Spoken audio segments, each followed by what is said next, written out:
Deputy CM Pawan Kalyan ఇంటిపై drone ఎగిరిన విషయంలో ఈ సాయంత్రానికి విచారణ కొలికి వస్తుందని డీజీపీ ద్వారకా తిరుమలరావు స్పష్టం చేశారు. పవన్ భద్రతకు సంబంధించి ప్రతి అంశాన్ని తీవ్రంగా పరిగణిస్తున్నామని చెప్పారు.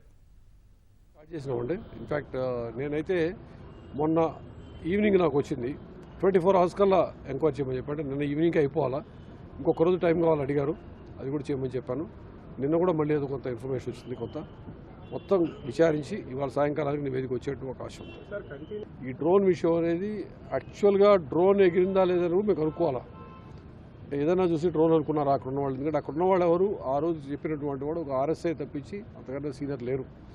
సో అది డ్రోనేనా కాదా అని కూడా తెలుసుకోవాల్సింది. అక్కడ డ్రోన్ ఫ్లై చేసే అవకాశం ఎవరు ఉందో చాలా విశదంగా చాలా విచారించినాకే ఒక కంక్లూషన్కి వస్తాం. అది వాళ్ళ సాయంకాలానికి అయ్యే అవకాశం ఉంది.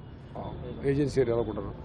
అక్కడ జరిగిన విషయం ఏంటంటే ప్రోగ్రామ్ అయిపోయినాక జరిగిన విషయం అది కూడాను. ప్రోగ్రామ్ అయిపోయాక ప్లేక్ దగ్గర పోయి ఇప్పుడు ప్రోగ్రామ్ అయిపోయాక కూడా పోయి నిలబడ్డాడు అనుకోండి, ఏం చేస్తుంది దానికి?